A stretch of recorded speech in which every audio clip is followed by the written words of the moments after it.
नमस्कार दोस्तों। तो कैसे हैं आप सब। उम्मीद करती हूँ कि आप सब मस्त होंगे और अपनी अपनी तैयारी में व्यस्त होंगे। मैं स्कूल लेक्चरर पॉलिटिकल साइंस से हूँ और जैसा कि आपको सभी को पता है कि मेरा पिछली भर्ती में फर्स्ट सेकंड थर्ड तीनों ग्रेड में सिलेक्शन हुआ है। तो दोस्तों, आप में से बहुत सारे लोगों का ये प्रश्न आ रहा था कि दीदी रिवीजन बता दीजिए कि रिवीजन कैसे करें। तो रिवीजन का तो देखो यह है कि सिलेक्शन की ही रिवीजन है। मैं बार बार हर वीडियो में बोलती हूँ कि, और इसीलिए मैं हमेशा बोलती हूँ कि आप शॉर्ट नोट्स बनाइए, क्योंकि आप रिवीजन किसका करेंगे। अगर आपके पास आपने मान लो नोट्स नहीं बनाए हैं अपने, तो आप रिवीजन किसका करेंगे। आप लास्ट में एक इतनी मोटी 500 पेज की बुक को तो नहीं पढ़ सकते। और जैसा कि हम सब्जेक्ट है सेकंड ग्रेड में, फर्स्ट ग्रेड में हम बहुत सारी किताबें पढ़ते हैं, अलग अलग टॉपिक की अलग अलग बुक्स पढ़ते हैं, तो उसका रिवीजन कैसे करेंगे। तो सबसे पहले तो मेरी आपसे रिक्वेस्ट है कि आप सब, जैसे सेकंड ग्रेड वालों के पास अभी बहुत समय है, तो आप अभी से अपने सारे नोट्स बना लीजिए। अगर आपसे शॉर्ट नहीं बन रहे हैं तो थोड़े बड़े बना लीजिए, लेकिन बना लीजिए, एटलीस्ट किताब से तो अच्छे होंगे। दूसरी बात यह है कि जैसे मेरा 2020 फर्स्ट ग्रेड में सिलेक्शन नहीं हुआ था, तो वो इसी वजह से नहीं हुआ था कि मैंने कम से कम 10 से 15 बुक्स ली थी और उनमें से मैं एक भी किताब के रिवीजन नहीं कर पाई थी एग्जाम में। और उस वजह से मुझे हर दो ऑप्शन में ये लग रहा था, हर दो में मतलब 10-15 प्रश्न अगर छोड़ दे तो मुझे हर दो में ये लग रहा था ये भी हो सकता है, ये भी हो सकता है, ये भी हो सकता है। इस वजह से आप रिवीजन कीजिए। और रिवीजन के लिए क्या है कि आप नोट्स रखिए खुद के। लास्ट में आपके ऐसे नोट्स होने चाहिए कि आप 3 दिन में एक टॉपिक को कंप्लीट कर दें, किसी भी एक टॉपिक हो। तो मेरे पास तो खुद के, मैंने हमेशा खुद ही के नोट्स बनाए हैं। तो मैं आपको अपनी मेरी रणनीति बताती हूँ कि जैसे कि मैं हमेशा से ये करती थी कि जैसे आप फर्स्ट ग्रेड की बात कर लें, तो फर्स्ट ग्रेड में मेरे पास ये था कि मेरे पास 90 दिन का टाइम है, तो मैंने 2 सेट बना लेती थी उसके, 40-40 दिन के 2, और लास्ट के 10 दिन मैं सिर्फ क्वेश्चन आंसर करती थी। सिर्फ क्वेश्चन आंसर, जितने भी ओल्ड पेपर हैं और उनके क्वेश्चन आंसर करती थी। और हाँ, उसके साथ मैं करंट पढ़ती थी। करंट का ये था, मैं लगभग 3 घंटे डेली करंट पढ़ती थी, करंट की बुक। और करंट की बुक मैंने नाथ पब्लिकेशन की पढ़ी थी, विनोद स्वामी की आती है। उसका तो ये था कि मैं उसको 1-1.5-2 दिन में कंप्लीट कर लेती थी एक बार। तो मैंने कम से कम 6 से 7 बार उस किताब को पढ़ लिया था। और लास्ट पे फिर उसके जितने 500 लगभग उसमें पीछे क्वेश्चन आते हैं, वो क्वेश्चन प्रैक्टिस कर ली थी। तो मैं बताती हूँ कि मैंने अपना रिवीजन कैसे किया था। कि सबसे पहले तो ये था कि मैं सुबह हमेशा से, जब 3 महीने बचे थे, तो 3-3:30 बजे उठती थी। जैसे इसको सेकंड ग्रेड से भी आप रिलेट कर सकते हो कि अभी आपके पास बहुत समय है, तो आप उसी के अकॉर्डिंग कर लीजिए। लेकिन सेकंड ग्रेड वालों से तो मेरी रिक्वेस्ट है, सेकंड ग्रेड और शिक्षक भर्ती वालों से तो, कि आप अभी से अपने नोट्स बनाइए। रिवीजन में अगर आपको सबसे ज़्यादा किसी चीज़ की हेल्प होती है तो वो आपके अपने नोट्स की होती है। तो अब मैं ऐसे करती थी कि जैसे 3 से 6 मैं 7 दिन का शेड्यूल रखती थी कि 7 दिन मुझे 3 से 6 सुबह, 3:30 से 6 मान लो, 3 से 6 मान लो, कि उसमें मुझे साइकोलॉजी पढ़नी है। जैसे साइकोलॉजी मेरी, क्योंकि मेरे पास खुद के 3 रजिस्टर, 2.5 रजिस्टर लगभग 2 और आधा थे कि मैंने खुद ने बनाए थे, तो मेरे को लगभग इतना टाइम भी 2 बार भी हो जाती थी। कई बार तो मेरी 7 दिन में मेरा एक बार साइकोलॉजी का एक बार आराम से हो जाता था सिलेबस। फिर मैं 7 दिन के बाद मैं 7 दिन का गैप दे देती थी साइकोलॉजी को, और उसके बाद में 7 दिन मैनेजमेंट पढ़ती थी। मेरा मैनेजमेंट और साइकोलॉजी मैंने हमेशा सुबह पढ़ी है, मैंने दिन में साइकोलॉजी और मैनेजमेंट को कभी नहीं पढ़ा। और फिर जैसे ऐसा होता था कि साइकोलॉजी और मैनेजमेंट तो ऐसा था कि मेरे 3 महीने में लगभग 3-4 बार हो गए थे, क्योंकि मैंने मैनेजमेंट के तो नोट्स नहीं बनाए थे, मैंने उसको अंडरलाइन कर रखा था, और जो मैंने लास्ट में बस अंडरलाइन को ही पढ़ा है। और सब्जेक्ट का ये था कि मैं 6 घंटे, अगर साइकोलॉजी को हटा दे तो 6 घंटे मेरे सब्जेक्ट होते थे।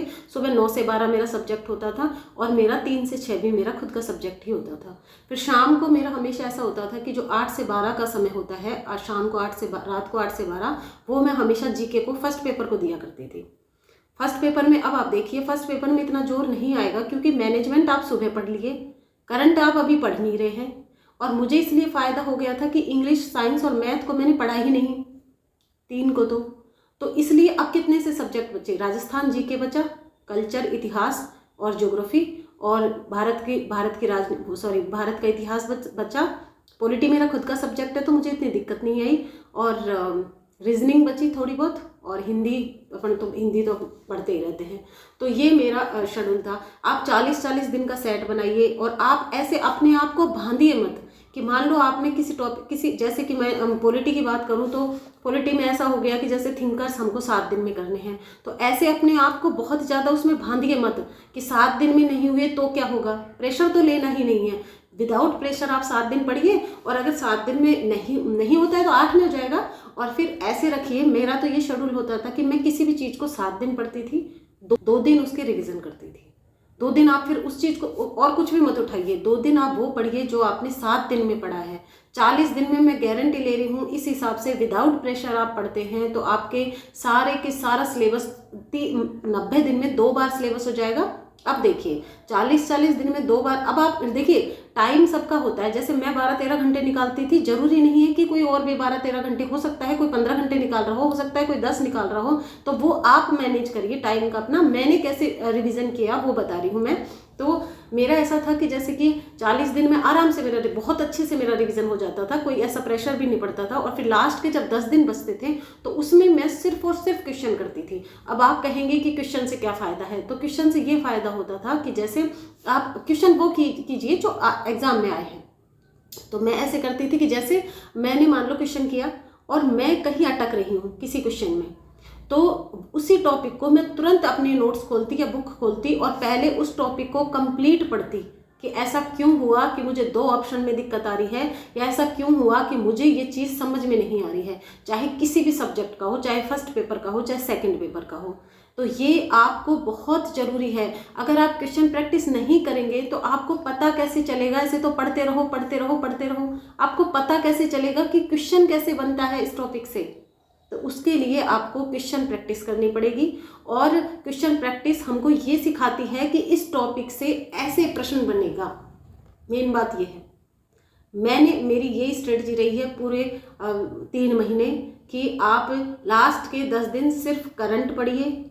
और करंट को तो आप 1 महीना दे सकते हैं, लेकिन वो क्वेश्चन के साथ बता रही हूँ कि क्वेश्चन के साथ करंट पढ़िए और क्वेश्चन प्रैक्टिस कीजिए। जैसे रात का समय है तो आप करंट पढ़िए आराम से, सुबह का समय है आप साइकोलॉजी के क्वेश्चन करिए, मैनेजमेंट के क्वेश्चन करिए, और दिन का समय है उसमें आप ऐसे कर लीजिए 3 घंटे तो हम सब्जेक्ट के क्वेश्चन प्रैक्टिस करेंगे, 3 घंटे हम जीके के क्वेश्चन प्रैक्टिस करेंगे। लेकिन करना क्वेश्चन प्रैक्टिस ही है। शाम को 4 घंटे हम करंट जीके पढ़ेंगे। करंट जीके का ये है कि मैंने तो कम से कम 5 बार, नाथ पब्लिकेशन की बुक आती है विनोद स्वामी की, उसको 5 बार पढ़ लिया था लगभग, और लास्ट में तो मुझे खुद को लगने लग गया था। देखिए तैयारी जब आपकी अच्छी होगी, एग्ज़ाम से 10 दिन पहले आपको ये लगने लग जाएगा कि सिलेक्शन इस बार तो हो जाएगा। क्योंकि मुझे पता है कि जब पढ़ाई नहीं होती, जब तैयारी नहीं होती थी, तो लास्ट में तक भी ऐसे लगता था कि नहीं मुश्किल होगा। तो कॉन्फिडेंस रख के पढ़ाई कीजिए, सब कुछ होगा। बस आप अभी आपके हाथ में कुछ भी नहीं है, सिर्फ आपको अपनी जान झोंकनी है। इससे आप सोचने में समय बर्बाद मत कीजिए, आप पूरा अपना 100% दीजिए। 40 देखिए मेरी ये स्ट्रेटजी थी कि मैंने क्योंकि मैं इसको 15-15, 20-20 दिन में भी बांट सकती थी, लेकिन मुझे पता है कि सिलेबस लंबा है और 15-15, 20-20 दिन में नहीं हो सकता। मैंने 40-40 दिन के 2 सेट बनाए, 40 + 40 + 10 दिन में सिर्फ क्वेश्चन प्रैक्टिस करी है। 40 दिन में आप सिलेबस कीजिए, आराम से हो जाएगा।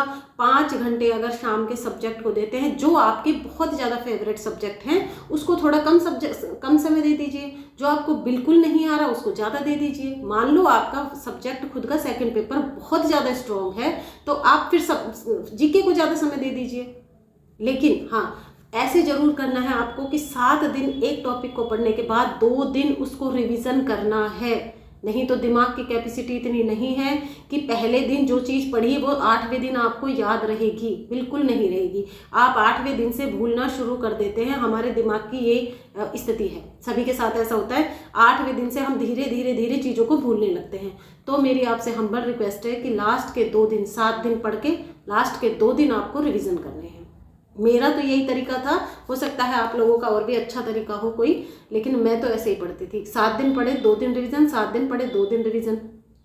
और जैसे मान लो एक सब्जेक्ट, 3 सब्जेक्ट आपने जीके के उठा रखे हैं और मान लो 7 दिन 8 दिन में कंप्लीट हो गए, तो फिर उनके 2 दिन रिवीजन करिए, अब उनको रख दीजिए, अब अगले ले लीजिए 3 सब्जेक्ट कोई से भी।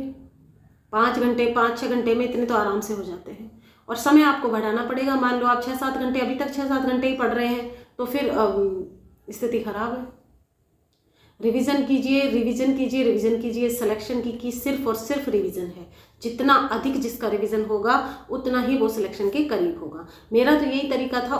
ग्रेड और सेकंड ग्रेड और शिक्षक भर्ती वालों के लिए मेरा ये है कि अभी आपके पास 9 महीने, शायद जनवरी में शिक्षक भर्ती है और सितंबर में सेकंड ग्रेड है, तो अभी आपके पास सफिशिएंट समय है, अभी आपके पास बहुत समय है। आप अपने नोट्स बनाइए, एक टॉपिक को जैसे बुक को 3 बार पढ़िए, तीसरी बार पढ़ने के बाद 2 बार पढ़िए, फिर उसको अंडरलाइन कीजिए, फिर आपको समझ में आ जाएगा कि क्वेश्चन प्रैक्टिस कीजिए। जैसे ही क्वेश्चन प्रैक्टिस करते हैं आपको पता चल जाएगा कि कैसे क्वेश्चन बनेंगे। अब आप अपने अपने नोट्स बनाइए, कोई बात नहीं 15 दिन लगते हैं, कोई बात नहीं 1 महीना लगता है, 2 महीने लगते हैं, कोई दिक्कत नहीं है। लेकिन आप ये सोचिए, ये आज आपके जो 2 महीने 3 महीने लग रहे हैं एग्ज़ाम में, ये जो 3 महीने का काम है वो 15 दिन में रिविज़न हो जाएगा। इसीलिए मैं बार बार बोलती हूँ कि नोट्स बनाइए। रिवीजन में सबसे ज़्यादा इम्पोर्टेंट नोट्स हैं। आप 10-10, 15-15 किताबों को एग्ज़ाम के समय में कैसे पढ़ेंगे? अगर आपके पास किसी कोचिंग के नोट्स हैं तो आप उन्हीं को पढ़िए, बार बार पढ़िए। मेरे पास मैसेज आ रहे थे कि क्या उस बेनीवाल सर के नोट्स सफिशिएंट है क्या? बिल्कुल सफिशिएंट है। आप उनको तो याद कीजिए, अगर वो याद हो गए तो बहुत है। बहुत सारे मेरे दोस्तों का सिलेक्शन हुआ है बेनीवाल सर के नोट्स से भी। तो आपके पास 3 महीने हैं, मस्त होके पढ़िए, बिल्कुल स्ट्रेस फ्री होके पढ़िए, बिल्कुल अपने आप को अंडरग्राउंड कर दीजिए। किसी से आपको कोई मतलब नहीं है, आपको यार दोस्त किसी से भी, रिश्तेदारों से कोई मतलब नहीं है। 40-40 दिन के 2 सेट बनाइए। अब आपके पास, आपको पता है कि आप कितने घंटे पढ़ रहे हैं, उस हिसाब से अपना मैनेजमेंट कर लीजिए। और कोई क्वेश्चन पूछना है तो आप कमेंट बॉक्स में कमेंट कर दीजिए। और मेरा ये तरीका था, आप इसको अपने अनुसार मॉडिफाई कर सकते हैं।